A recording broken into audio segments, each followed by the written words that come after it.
Can you guess what film I'm reviewing today based on what's on my plate? Well, I guess the title already gave it away, but yeah, it's Idli Kadai. Directed by Dhanush, starring Dhanush, written by, you guessed it, Dhanush. I mean, if I had all of those talents, I'd probably do the same too. Also, does anyone else call it Italy? Idli Kadai translates to Italy shop, and it's essentially a steamed rice cake. I wasn't really a fan of it when I was younger because I thought it was too sour, and then I grew up and realised that's actually the whole point of it. My pendamas make the best version. Unfortunately, they don't live nearby, so this is from a local shop. So let's do a taste test. But first, let's talk about the film. The film's about Murugan, who lives with his parents in a village. His dad has an Idli Kadai that he wants Murugan to take over, but Murugan wants to be a chef. So off he goes to the city and somehow ends up in Thailand. He lands this fancy job, he gets engaged to the boss's daughter, and 5 minutes later, his dad dies. So off he goes back to the village. He's thinking about taking over his dad's shop, and then 5 minutes later, his mum dies. He then spends the rest of the film perfecting his Italy recipe to match his dad's, breaks off his engagement, reconnects with his childhood girlfriend, and in between all of that, he gets shot at some point, comes back to life. The boss's son is chasing him for no apparent reason. The parota shop owner from across the road is trying to steal his shop and his girl. What is a man supposed to do? Apparently it's to hang out with a calf named Sivam, who he believes is his dad reincarnated. I quite like Sivam, so I'll let that be. Acting wise, there were a lot of big names and everyone played their part well. One thing I really like about Dhanush is the way that he acts with his eyes. He does this really good Pava Munja kind of look, and then within seconds it suddenly switches to do that again, I dare you kind of look.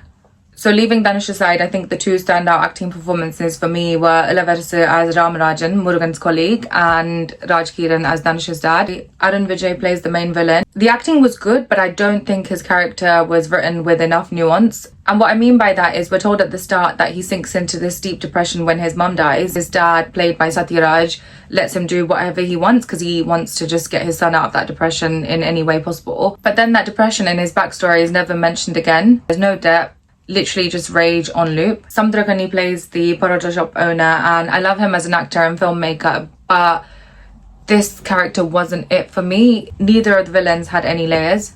The only character that was probably done well was the police officer played by Parthiban, who is corrupt but kind. And the kindness isn't done in an in-your-face way as the rest of the film, which was good. The female characters, I'm not gonna lie, I was a bit disappointed with how they were written. Nithya Menen's a good actress, so she's convincing, but I think she keeps getting typecast into these village roles. She played Kayal, who is Murugan's childhood girlfriend, and she just spends the whole film orbiting him. At some point you have to wonder, Kayal, don't you have any hobbies? A job? It felt very one-dimensional, and even Murugan's mum was written flatly. The female characters felt like they were there just to elevate the male characters. Also, do all village heroines get shade matched at the same counter? Because why do they all have the same shade of brown foundation? Moving on.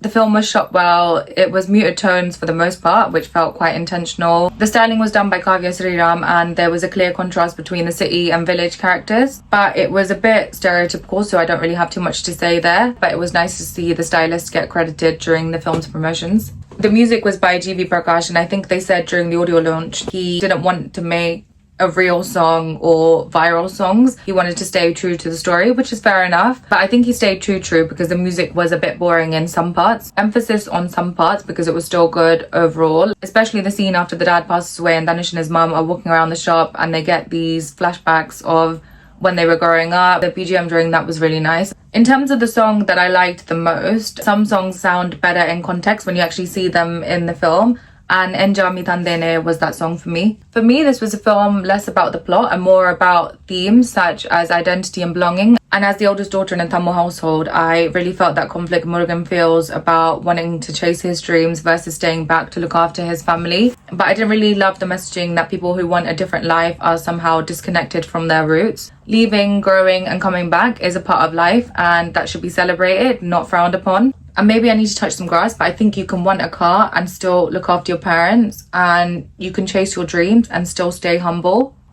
The film gives us lots of reminders to pause and appreciate our loved ones, but I feel like they shove that message down our throat every 5 minutes. That reminds me of that scene where all the villagers come out to support Murugan after he's been shot. It made me think, just 5 minutes ago you couldn't support his Idli Kadai, but you're willing to risk pneumonia by standing in the rain.